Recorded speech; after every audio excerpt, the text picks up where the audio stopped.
and welcome dear students. I am Umesh Kumar Misra. Today we will going to start a very important chapter in class 10 syllabus of science, that is chemical reaction and equation. बच्चों आज जो chapter हम लोग पढ़ने वाले हैं वो class 10th का साइंस का चैप्टर नंबर 1 है जिसका नाम है केमिकल रिएक्शन एंड इक्वेशन। बच्चों ये जो चैप्टर है ये चैप्टर बहुत ही बेसिक सा चैप्टर है, बहुत ही आसान है और बहुत ही इंपॉर्टेंट चैप्टर है और बहुत ही मजेदार चैप्टर है। तो इस चैप्टर को आप बहुत ही ध्यान से समझिएगा, क्योंकि आप किसी चैप्टर को जितना ही अच्छे से समझते हो उतना ही ज्यादा आपको उसका बेनिफिट मिलता है। तो बहुत ध्यान समझिएगा।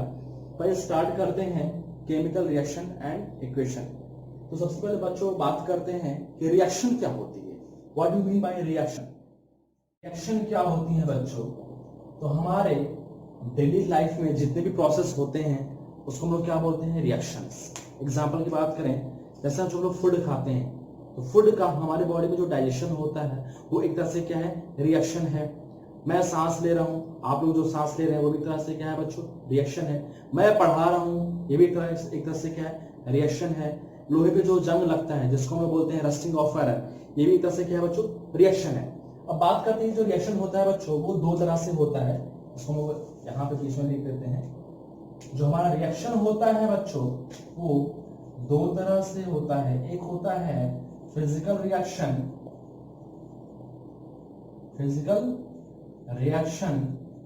And the second one is chemical reaction. ठीक है बच्चों, एक फिजिकल रिएक्शन और दूसरा केमिकल रिएक्शन। अब बात करते हैं कि फिजिकल रिएक्शन क्या होती है, तो बहुत ध्यान से समझिएगा। तो ऐसा प्रोसेस जिसमें मेरा फिजिकल चेंज इन्वॉल्व होता है, बहुत ध्यान से सुनिएगा। ऐसे प्रोसेस जिसमें मेरा फिजिकल चेंज इन्वॉल्व होता है उसको हम बोलते हैं फिजिकल रिएक्शन। अब फिजिकल चेंज मतलब क्या होता है बच्चों? सिंपल सी बात है, अगर किसी सब्सटेंस की फिजिकल प्रॉपर्टीज चेंज होती है, physical properties like order, solubility, density, melting point, boiling point, size, ये सारी चीजें बच्चों क्या होती हैं? किसी भी सब्सटेंस की फिजिकल प्रॉपर्टी होती है। अगर ये फिजिकल प्रॉपर्टी चेंज होती है उसको हम बोलते हैं फिजिकल चेंज। तो क्या हो गया बच्चों फिजिकल रिएक्शन का डेफिनेशन? ठीक है, सॉरी, फिजिकल रिएक्शन का डेफिनेशन क्या होगा कि अगर किसी प्रोसेस में मेरा फिजिकल चेंज इन्वॉल्व होता है तो उसको हम बोलते हैं फिजिकल रिएक्शन। और फिजिकल चेंज कब होगा? जब फिजिकल प्रॉपर्टी चेंज होती है लेकिन उस सब्सटेंस की केमिकल कंपोजिशन में कोई चेंजेस नहीं आता है, उसको हम बोलते हैं फिजिकल चेंज। अब बात करते हैं केमिकल रिएक्शन क्या होती है बच्चों? तो अगर किसी प्रोसेस में हमारा केमिकल चेंज होता है बच्चों, केमिकल चेंज मतलब किसी भी सब्सटेंस से केमिकल फॉर्मूला ही चेंज हो जाए, उसकी केमिकल प्रॉपर्टी ही चेंज हो जाए, उसको हम लोग क्या बोलते हैं? Chemical reaction. एक बार मैं फिर से रिपीट कर दे रहा हूं, आप लोग बहुत ध्यान से समझिएगा। अगर किसी प्रोसेस में बच्चों मेरा केमिकल चेंज होता है तो उसको हम लोग बोलते हैं, उसको बोलते हैं हम लोग बोलते हैं केमिकल रिएक्शन। ठीक है ना बच्चों? अब हम एक करके इसको पढ़ने वाले हैं। सबसे पहले बात करते हैं फिजिकल चेंज। फिजिकल चेंज देखेंगे फिर फिजिकल रिएक्शन। तो बच्चों सबसे पहले बात करते हैं हम लोग फिजिकल चेंज। इसका डेफिनेशन भी लगे हाथ में लिख ले रहे हैं। सच processes in which no new substance are formed are called physical change। अब देखिए बच्चों, यहां मैंने फिजिकल चेंज का एक नया डेफिनेशन लिखा है। आप लोगों ने अभी ध्यान दिया होगा, अभी मैंने बोला फिजिकल चेंज का डेफिनेशन क्या होता है कि अगर किसी सब्सटेंस की फिजिकल प्रॉपर्टी चेंज होती है इसको हम बोलते हैं फिजिकल चेंज। और यहाँ पे जो मैंने डेफिनेशन लिखा है, क्या लिखा है बच्चों? Such process in which no new substance are formed are called physical change. ये भी बच्चों फिजिकल चेंज का ही डेफिनेशन है। हम लोग फिजिकल चेंज को सिर्फ एक ही पॉइंट से नहीं समझ सकते, बहुत सारे पॉइंट्स हैं जिससे हम लोग फिजिकल चेंज को जस्टिफाई कर सकते हैं। जैसे कि मैंने आपको पहला डेफिनेशन क्या बताया कि जो फिजिकल चेंज होता है, फिजिकल चेंज कब होगा? जब भी किसी सब्सटेंस की फिजिकल प्रॉपर्टी चेंज होगी तो उसको हम लोग बोलेंगे फिजिकल चेंज। जब भी किसी सब्सटेंस सॉरी ऐसे बोल सकते हैं कि अगर किसी प्रोसेस में मेरा कोई नया सब्सटेंस नहीं फॉर्म हो रहा है तो उसको भी हम लोग बोलेंगे फिजिकल चेंज। जो फिजिकल चेंज होता है वो टेम्पररी होता है, मतलब कुछ देर के लिए होता है, ठीक है। और चौथा पॉइंट ये भी बोल सकते हैं जो फिजिकल चेंज होता है वो क्या होता है, रिवर्सिबल नेचर का होता है। रिवर्सिबल नेचर मतलब क्या होता है बच्चों, एक बार ध्यान से समझिएगा। रिवर्सिबल मतलब होता है जैसे मान लीजिए बच्चों a प्लस बी मिलकर क्या बना रहे हैं, c प्लस डी, और फिर से यही c प्लस मिलकर क्या बना रहे हैं, a प्लस बी। इसको बोलते हैं रिवर्सिबल। और जो रिवर्सिबल रिएक्शन होती है उसको हम लोग कैसे रिप्रेजेंट करते हैं, ये डबल एरो से। अगर किसी रिएक्शन में बच्चों ये डबल एरो है, इसका मतलब क्या है बच्चों, रिवर्सिबल रिएक्शन है। मतलब a प्लस बी मिलकर c प्लस डी बना रहे हैं और फिर से वापस c प्लस डी मिलकर a प्लस बी बना रहे हैं। ये रिवर्सिबल रिएक्शन का ये जो रिएक्शन है वो रिवर्सिबल रिएक्शन को रिप्रेजेंट कर रही है। तो बच्चों समझ में आ गया फिजिकल चेंज क्या होता है। Such process in which no new substance are form are called physical change. फिर से मैं रिपीट कर दे रहा हूँ, ऐसा प्रोसेस जिसमें मेरा कोई नया सब्सटेंस नहीं फॉर्म होता है उसको हम लोग क्या बोलते हैं, फिजिकल चेंज। आगे देखें कैसे। जैसे मान लीजिए एग्जाम्पल की बात करें, जैसे मान लीजिए यही मेरा सबसे अच्छा एग्जाम्पल है। मान लीजिए आइस है, आइस को वाटर में कन्वर्ट करना है आपको, ठीक है। आप वाटर को आइस में भी कन्वर्ट कर सकते हो। तो आपको पता है बच्चों कि अगर आपको आइस को वाटर में कन्वर्ट करना है तो आपको क्या करना पड़ेगा, आइस को हीट एनर्जी देनी पड़ेगी। हीट एनर्जी आप दोगे तो आइस इसको एब्जॉर्ब करेगा, वाटर में कन्वर्ट हो जाएगा, ठीक है ना बच्चों। यहां लिख दिया मैंने हीट।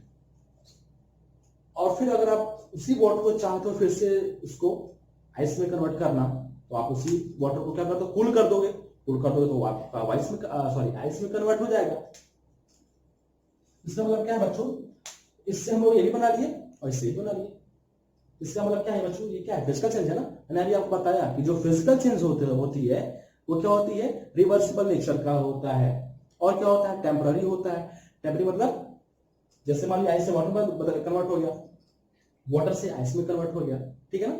एक होता है टेम्पररी और एक होता है परमानेंट। परमानेंट मतलब होता है बच्चों जो बन गया, मतलब अगर इससे ये बन जाता फिर वाटर से आइस नहीं बन पाता, ठीक क्या होता है, परमानेंट। लेकिन यहाँ आइस से वाटर भी बन जा रहा है, वाटर से आइस भी बन जा रहा है, इसका मतलब क्या है, ये टेम्पररी है, ठीक है ना बच्चों। ये आपके एक एग्जाम्पल हो गया। लेकिन अभी आपको याद होगा बच्चों, मैंने आपको बताया है कि जो फिजिकल चेंज होता है बच्चों, उसमें केवल फिजिकल प्रॉपर्टी चेंज होती है, केमिकल फॉर्मूला में कोई चेंजेस नहीं होता है। बिल्कुल ये सही बात है। कैसे, देखिए आपको पता है बच्चों जो आइस का जो केमिकल फॉर्मूला होता है वो भी हमारा क्या होता है बच्चों, H2O। और जो हमारा वाटर का फॉर्मूला होता है वो भी क्या होता है बच्चों, H2O।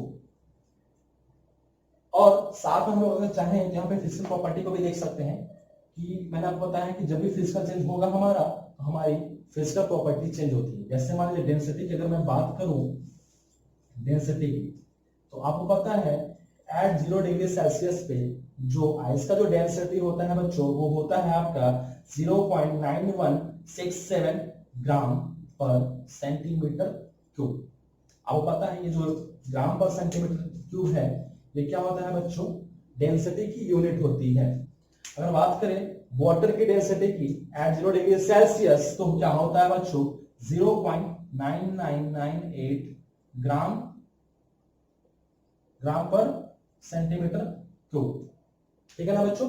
और आप बचपन से बढ़ते जा रहे हो कि जो आइस होती है उसकी डेंसिटी क्या होती है, कम होती है वाटर से। इसी वजह से जो आइस होता है बच्चों वो वाटर में फ्लोट करता है। ये नाइन मैंने बहुत ही बेहतरीन ढंग से बताया है।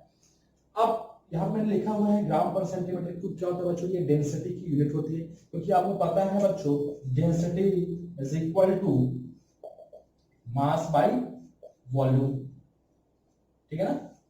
तो आप चाहो तो यहां से इसको किलोग्राम में भी लिख सकते हो। जैसे आपको पता है मास की जो यूनिट होती है एमके सिस्टम में वो क्या होता है बच्चों, किलोग्राम, और वॉल्यूम की जो यूनिट होती है वो क्या होती है, मीटर क्यूब। अब यहाँ पे मैंने अगर इसको ग्राम में लिखा है तो मास को ग्राम में लिख लेते हैं और इसको सेंटीमीटर क्यूब में। ये क्या है, सीधे सिस्टम है, ये एमके सिस्टम है, दोनों यूनिट होती है डेंसिटी की। समझ में आ गया बच्चों, ये हमारा एग्जाम्पल हो गया, ठीक है बच्चों। अब हम कुछ और इस फिजिकल चेंज के कुछ और एग्जांपल इसको एक बार लिख के समझ लेते हैं कौन कौन से फिजिकल चेंज के एग्जांपल हैं, फिर आगे बढ़ते हैं। आप लोग इसे लिख लीजिए, ठीक है, आगे बढ़ते हैं।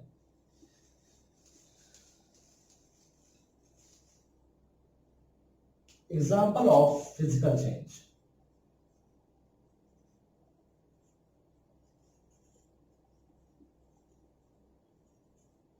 अभी हम लोगों ने जो एग्जांपल समझा वो तो है ही, कुछ और भी एग्जांपल है, ठीक है ना, वो आपको याद रखिएगा, ठीक है। जैसे पहला एग्जांपल है मेल्टिंग ऑफ आइस, ठीक है बच्चों। दूसरा है मेल्टिंग ऑफ वैक्स। थर्ड है आपका glowing of electric bulb, glowing of electric bulb. Fourth है मैग्नेटाइजेशन ऑफ आयरन। फिफ्थ है हीटिंग ऑफ जिंक ऑक्साइड। सुनते जाइए, जिंक ऑक्साइड का सिंबल क्या होता है बच्चों? जिंक ऑक्साइड, ZnO, ठीक है। सिक्स है आपका हीटिंग मैग्नेटाइजेशन हो गया, ठीक है। और ये भी लिख सकते हो evaporation, evaporation of water and other liquid, ठीक है ना। इतने सारे एग्जांपल है बच्चों, ये सारे एग्जांपल एक तरह से इंपॉर्टेंट भी है। एक पॉइंट और छूटा है, वो भी इंपॉर्टेंट है, वो अक्सर एग्जाम में आपके आ सकता है 10th में। इसको बोलते हैं डिसॉल्यूशन ऑफ शुगर और सॉल्ट इन वाटर। एक बार हम लोग इन एग्जाम्पल को समझते हैं बच्चों, ये एग्जाम्पल क्या शो कर रहे हैं। वैसे तो सबसे पहला एग्जाम्पल है बच्चों, वो क्या है? Melting of ice. मतलब अगर आप लोग आइस को मेल्ट करते हो तो एक तरह से क्या है बच्चों, ये हमारा फिजिकल सेंस का एग्जाम्पल है, क्योंकि जब आप मेल्ट करोगे आइस को, वाटर में कन्वर्ट होगा, और उसी वाटर को अगर आप चाहो फिर से आइस में कन्वर्ट कर सकते हो इजिली।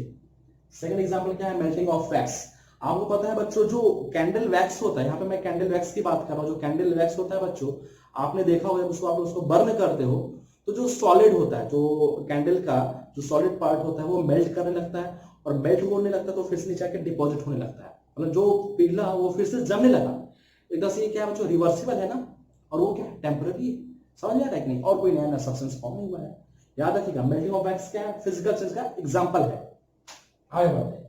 थर्ड क्या है? ग्लोइंग ऑफ इलेक्ट्रिक बल्ब, मतलब बल्ब का जलना। जैसे बच्चों आप लोगों को पता है कि जैसे जब भी हम लोग, मान लीजिए बल्ब है, तो बल्ब में अगर हम लोग इलेक्ट्रिक करंट फ्लो कराते हैं तो बल्ब का जो फिलामेंट होता है वो क्या होता है? हीट होने लगता है। हीट होने लगता है तो रेड हॉट हो जाएगा, रेड हॉट हो जाएगा तो वो लाइट इमिट करता है। अब मान लीजिए मैंने वो उस बल्ब में करंट प्रोवाइड नहीं कर रहा हूं, मतलब मान लीजिए मैंने उसको स्विच ऑफ कर दिया तो उस बल्ब में करंट फ्लो नहीं करेगा। समझ में आ रहा है ना? फिर स्विच ऑन करेंगे फिर फ्लो करेगा, ऑफ करेंगे फिर वो लाइट इमिट नहीं करेगा। इसका मतलब क्या है बच्चों, कि जो ग्लोइंग ऑफ इलेक्ट्रिक बल्ब क्या है, वो क्या है? टेम्पररी है, ठीक है ना। आगे बढ़ते हैं। Magnetization of iron. Magnetization of iron का मतलब क्या होता है बच्चों?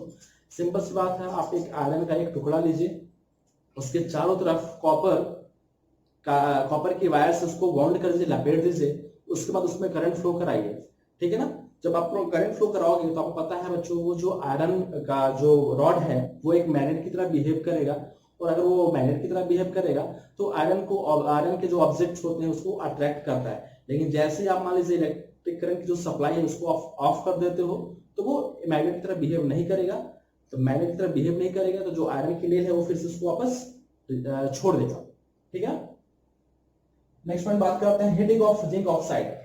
आपको पता है कि जो जिंक ऑक्साइड होता है बच्चों, वो जब वो कोल्ड होता है तो वो व्हाइट सॉलिड होता है, लेकिन जैसे हम लोग उसको हीट करते हैं, गर्म करते हैं, तो वो येलो में कन्वर्ट हो जाता है। मैं यहाँ लिख दे रहा हूँ, ये बहुत इंपॉर्टेंट है, ये बार एग्जाम में आया था। जैसे आपको पता है जो जिंक ऑक्साइड है बच्चों, मैं ब्लैक से लिख दे रहा हूँ, ये जो बच्चों जिंक ऑक्साइड है, अगर आप इसको हीट करोगे, ठीक है ना, तो ये क्या था बच्चों? ये व्हाइट सॉलिड है, ये किसमें कन्वर्ट हो जाएगा? येलो में। लेकिन जैसे आपने इसको फिर से कूल किया, फिर से ये व्हाइट सॉलिड में कन्वर्ट हो जाएगा। ये कैसी रिएक्शन है बच्चों? रिवर्सिबल। मैंने आपको बताया था कि जो फिजिकल चेंज होती है बच्चों वो रिवर्सिबल नेचर की होती है। आगे बढ़ते हैं। Evaporation of water and other liquids. Evaporation आपको बहुत अच्छे तरीके से पता है, आपने 9th में पढ़ा है। अभी लॉकडाउन का टाइम भी चल रहा है, आप चाहें तो फिर से सारी चीजें पढ़ सकते हो उठा करके, क्योंकि जितनी भी चीजें बच्चों ये लोग हम लोग पढ़ रहे हैं, फिजिकल चेंज, अभी केमिकल चेंज भी पढ़ेंगे, वो सारी चीज 9 के चैप्टर में है, ठीक है ना बच्चों, सेकेंड चैप्टर में, जिसका नाम है इज मैटर अराउंड प्योर। आगे बढ़ते हैं। अगला है क्या बच्चों, डिसोल्यूशन ऑफ शुगर और सॉल्ट इन वाटर। इसका मतलब क्या है बच्चों, अगर मान लीजिए हम वाटर लेते हैं, उसमें शुगर या सॉल्ट को डिसॉल्व करते हैं, तो चाहे तो हम फिर से उसको एक्सट्रैक्ट कर सकते हैं, मतलब जो शुगर सॉल्यूशन है उसमें से शुगर को इजीली एक्सट्रैक्ट कर सकते हैं बाय सॉल्वेंट एक्सट्रैक्शन प्रोसेस से। और अगर मान लीजिए सॉल्ट है, सॉल्ट डिसॉल्व है वाटर में, तो हम लोग सॉल्ट को एक्सट्रैक्ट कर सकते हैं बाय इवेपोरेशन प्रोसेस से, ठीक है ना बच्चों। ये हमारे एग्जांपल हो गए फिजिकल चेंज के। अब बात करते हैं हम लोग केमिकल चेंज। तो केमिकल चेंज क्या होता है बच्चों, जैसे मैंने आपको बताया था कि ऐसी प्रोसेस जिसमें हमारा कोई नया सब्सटेंस फॉर्म होता है, डेफिनेशन में हम लोग लिख ले रहे हैं, सच process in which original substance lose their nature and identity to form new chemical substance with different property are called chemical change।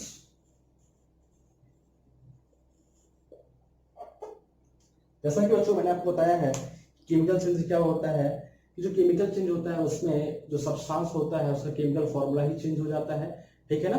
और बहुत सारी चीजें हैं, मैं अभी आप लोगों को एक करके यहाँ पे डिस्कस करता हूँ।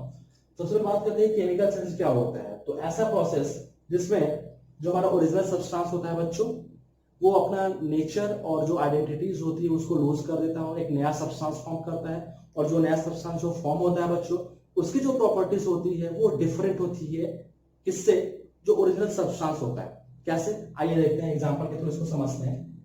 सबसे पहले हमारे हम लोग एग्जांपल लेते हैं मैग्नीशियम का। ये बहुत ही इंपॉर्टेंट रिएक्शन है, ठीक है ना। आप लोगों को रिटर्न पे कई बार देखने को मिलेगा। वैसे मान लीजिए बच्चों यहाँ पे हमने मैग्नीशियम लिया है और ये जो हमारे लैब में मैग्नीशियम पाया जाता है वो रिबन के फॉर्म में पाया जाता है। तो बच्चों जब हम लोग मैग्नीशियम को हम लोग एयर के प्रेजेंस में बर्न करेंगे तो ये व्हाइट सॉलिड सब्सटेंस फॉर्म करता है, जिसको हम लोग बोलते हैं मैग्नीशियम ऑक्साइड। यहां नाम लिख दे रहा हूं, मैग्नीशियम ऑक्साइड, ये व्हाइट सॉलिड होता है। अब देखिए क्या हो गया बच्चों, आपको पता है डेफिनेशन के अकॉर्डिंग क्या बोल रहा है कि ऐसा प्रोसेस जिसमें ओरिजिनल सब्सटेंस अपनी आइडेंटिटी और नेचर को लूज कर देता है और नया सब्सटेंस फॉर्म करता है। जो नया सब्सटेंस होता है उसकी जो प्रॉपर्टीज होती है वो डिफरेंट होती है ओरिजिनल सब्सटेंस से। आपको पता है ये क्या है, आपका ओरिजिनल सब्सटेंस और ये न्यू सब्सटेंस। आइए देखते हैं, जैसे यहाँ पे देखिए आपका मैग्नीशियम है, आपको पता है मैग्नीशियम की प्रॉपर्टी कुछ और होती है, ये सॉलिड है, ठीक है ना। और ये क्या है, मेटल है। ये क्या है आपका बच्चों, ये क्या है, ऑक्सीजन है जो कि गैस होता है, नॉन मेटल है। मैग्नीशियम ऑक्साइड ये क्या है बच्चों, कंपाउंड हमारा है। और कैसा कंपाउंड है, आयनिक कंपाउंड है। स्टेट की भी बात कर ले रहे हैं, मैग्नीशियम सॉलिड होता है, मैं यहाँ लिख दे रहा हूँ, ऑक्सीजन गैस और मैग्नीशियम ऑक्साइड ये भी क्या होता है, सॉलिड। तो यहाँ पे देखिए आप प्रॉपर्टी तो बिल्कुल बहुत प्रॉपर्टी में यहाँ पे डिफरेंट हमें देखने को मिल रहा है। मैग्नीशियम सॉलिड है, ऑक्सीजन गैस है, ये मेटल है, नॉन मेटल, ये क्या है, आयनिक कंपाउंड है हमारा है और सॉलिड है। समझ में आएगा बच्चों। ये हमारा केमिकल चेंज का एग्जांपल हो गया। और भी लोग कुछ केमिकल चेंज का एग्जांपल लिख ले रहे हैं, ठीक है, आप इसको लिख लीजिए, आगे बढ़ते हैं।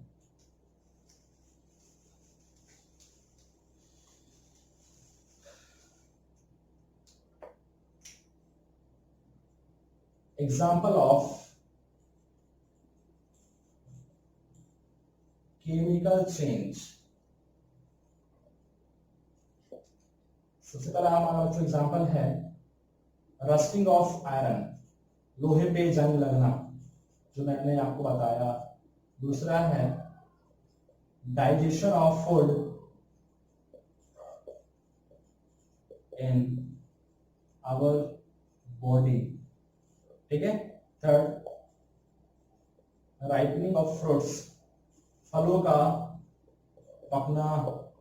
Fourth, formation of curd, formation of curd from milk, ठीक है। नेक्स्ट है ये हो गया बहुत सारे एग्जाम। हाँ, बर्निंग ऑफ लिख लीजिए, burning of fuels. 6, burning of wax, और बहुत सारे एग्जाम्पल है बच्चों, ठीक है ना। और क्या हो गया, रिस्पिरेशन। चलो बस 6 बहुत है, बहुत ज्यादा हो जाएंगे। तो सबसे पहले एग्जाम्पल की बात करते हैं बच्चों। क्या लिखा हुआ है, रस्टिंग ऑफ आयरन, मतलब लोहे पे जंग लगना। आपको पता है कि अगर हम लोहे को कोयले में रख देंगे तो अगर उस पर वाटर आके पड़ेगा तो उसमें जंग लगने लगेगा, ठीक है ना बच्चों। इसी को हम लोग बोलते हैं रस्टिंग ऑफ आयरन। अब आपको मैंने बताऊं, एक चीज और बता दूं यहाँ पे, जैसा कि हम लोगों ने पढ़ा है केमिकल चेन। तो केमिकल चेन मैंने आपको क्या बताया कि बच्चों की जो हमारा ओरिजिनल सब्सटेंस होता है वो अपना नेचर और आइडेंटिटीज को लूज कर देता है और न्यू सब्सटेंस फॉर्म करता है। और जो न्यू सब्सटेंस फॉर्म होता है उसकी प्रॉपर्टी क्या होती है, डिफरेंट होती है ओरिजिनल सब्सटेंस से। और मैं कुछ चीज और बता दूं, बच्चों जो केमिकल चेंज होता है वो परमानेंट चेंज होता है, मतलब जो बन गया वो बन गया, वापस ओरिजिनल सब्सटेंस नहीं फॉर्म करता है।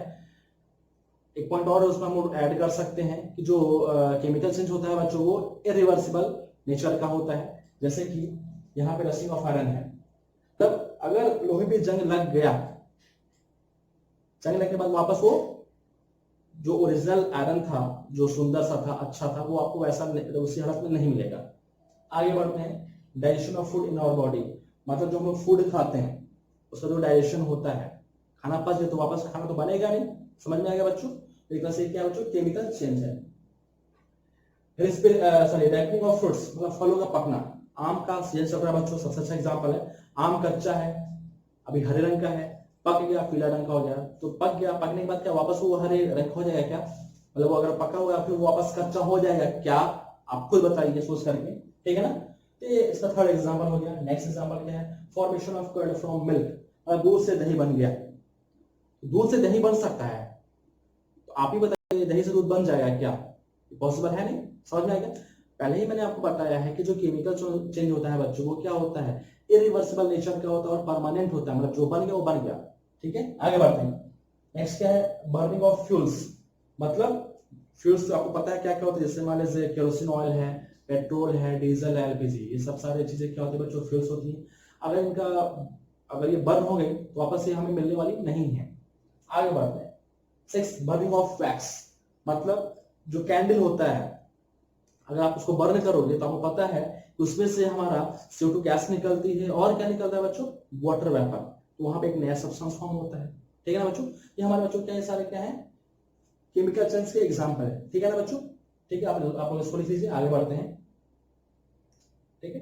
तो बच्चों हम लोगों ने देखा फिजिकल चेंज और केमिकल चेंज, बस एक लगे हाथों नोट पॉइंट में कर करके एक बार हम लोग फिजिकल रिएक्शन का डेफिनेशन लिख लें और केमिकल रिएक्शन का डेफिनेशन लिख लें, ठीक है ना बच्चों। फिर हम लोग आगे स्टार्ट करते हैं। नोट में करके लिख लीजिएगा, फिजिकल रिएक्शन,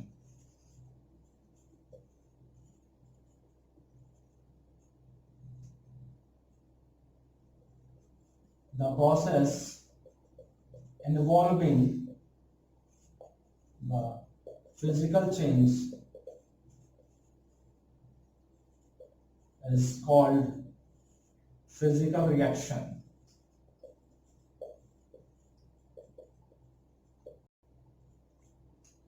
केमिकल रिएक्शन,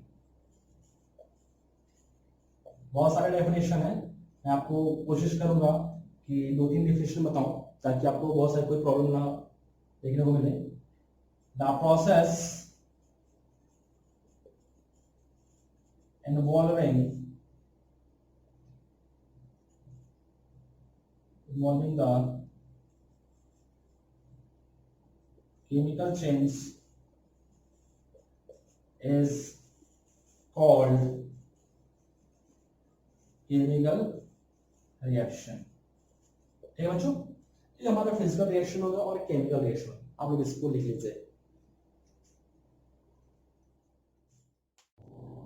तो बच्चों अभी तक हम लोगों ने पढ़ा physical change and physical change, chemical change, physical reaction and chemical reaction. अब हम लोग जो पढ़ने वाले हैं वो है difference between physical change and chemical change. मतलब फिजिकल चेंज और केमिकल चेंज में क्या क्या डिफरेंसेस होती हैं, तो आइए समझते हैं। यहाँ मैंने दो कॉलम बना रखा है, एक तरफ फिजिकल चेंज की प्रॉपर्टी को लिखा है मैंने और एक तरफ केमिकल चेंज की प्रॉपर्टी को लिखा है। आइए एक एक करके इसको समझते हैं और बहुत आसानी से। सबसे बड़ा डिफरेंस है क्या बच्चों, कि जो फिजिकल चेंज होता है वो क्या होता है, टेम्पररी होता है। मैंने आपको बताया था कि जो फिजिकल चेंज होता है बच्चों वो क्या होता है, टेम्पररी। जैसे कि आइस से वाटर में कन्वर्ट हो गया, फिर वाटर से वो आइस में कन्वर्ट हो गया, तो ये क्या है, टेम्पररी है। जो केमिकल चेंज होता है बच्चों वो क्या होता है, परमानेंट चेंज होता है। मतलब अगर खाना बन गया तो बन गया, वापस कच्चा नहीं हो सकता है। फल अगर पक गया तो वापस कच्चा नहीं हो सकता है। दूध से दही बन गया तो दही से दूध नहीं बन सकता। आगे फिजिकल चेंज क्या होता है बच्चों, रिवर्सिबल नेचर का होता है। और जो केमिकल चेंज होता है बच्चों वो क्या होता है, नॉट इज रिवर्सिबल, मतलब सिंपली बोल सकते हैं इरिवर्सिबल नेचर का होता है। थर्ड पॉइंट क्या है बच्चों, the chemical composition of the substance remains unchanged. मतलब जो फिजिकल चेंज होता है जब भी बच्चों, तो जो सब्सटेंस होता है उसके केमिकल फॉर्मूले में कोई चेंजेस नहीं आती है। जैसे कि आपको याद होगा मैंने बताया था कि आइस को वाटर में कन्वर्ट करते हैं तो आइस का भी फॉर्मूला क्या होता है, H2O होता है, और वाटर का फॉर्मूला भी क्या होता है बच्चों, H2O होता है। केमिकल चेंज में आते हैं तो क्या है, chemical composition of the substance change. मतलब जो नया सब्सटेंस फॉर्म होता है उसका जो केमिकल फॉर्मूला होता है वो क्या होता है बच्चों, डिफरेंट होता है। फोर्थ पॉइंट क्या है बच्चों, no chemically new substance are is formed. मतलब जब भी हमारा फिजिकल चेंज होता है बच्चों तो हमारा कोई नया सब्सटेंस नहीं फॉर्म होता है, जैसा कि आप लोगों ने डेफिनेशन में भी लिखा हुआ है। फोर्थ पॉइंट, एटलीस्ट वन और more new substance are form. जैसा कि बच्चों आप जानते हो कि जब भी हम लोग किसी रिएक्शन में या हमारा केमिकल चेंज होता है तो एटलीस्ट एक या एक से ज्यादा हमारा न्यू सब्सटेंस फॉर्म होता है। जो नया सब्सटेंस फॉर्म होता है बच्चों उसकी जो प्रॉपर्टी होती है वो ओरिजिनल सब्सटेंस से क्या होती है बच्चों, डिफरेंट होती है। फिफ्थ पॉइंट बात करें, only physical properties changes, the chemical properties remains the same. आपको याद होगा मैंने आपको बच्चों बताया था कि जब भी हमारा फिजिकल चेंज होता है जो सब्सटेंस होता है उसकी केवल फिजिकल प्रॉपर्टी चेंज होती है, केमिकल प्रॉपर्टीज में कोई चेंज हमें देखने को नहीं मिलता है। आगे बढ़ते हैं केमिकल चेंज में। Fifth point, the physical and chemical properties different from the original substance. जो केमिकल सब्सटेंस केमिकल चेंज में क्या होता है बच्चों, जो हमारा ओरिजिनल सब्सटेंस होता है जो हमारा न्यू सब्सटेंस फॉर्म होता है उसकी जो प्रॉपर्टीज होती है वो क्या होती है, ओरिजिनल सब्सटेंस से क्या होती है, डिफरेंट होती है। आपको पता है प्रॉपर्टीज दो तरह की होती है, फिजिकल एंड केमिकल। ठीक है ना बच्चों, ये हमारे डिफरेंस हो गए। आप इस लोग इसको लिख लीजिएगा, वीडियो को पॉज कर सकते हैं और स्क्रीनशॉट ले सकते हैं। ठीक है ना बच्चों, तो आज के इतना ही बच्चों। ठीक है, नेक्स्ट टॉपिक में हम लोग पढ़ने वाले हैं स्टार्टिंग से जो हमारा मेन सिलेबस है वो उसको स्टार्ट करेंगे। ये जो चीज हम लोगों ने पढ़ा है physical change and chemical change एक तरह से बेसिक था, आप लोग मैंने बेसिक बताया। अगर नेक्स्ट वीडियो हमारा जो होगा उसमें हम लोग स्टार्ट करने वाले हैं केमिकल रिएक्शन से, उस एग्जांपल देखेंगे, रिएक्टेंट क्या होते हैं, प्रोडक्ट क्या होते हैं, रिएक्शन कब होता है, कैसे होता है, ये सारी हम लोग डिस्कस करेंगे। ठीक है ना बच्चों, आज के इतना ही, थैंक यू। ठीक है, अगर आपको हमारा वीडियो पसंद आया है तो हमारे वीडियो को लाइक करिए, शेयर करिए एंड सब्सक्राइब करिए। Thank you.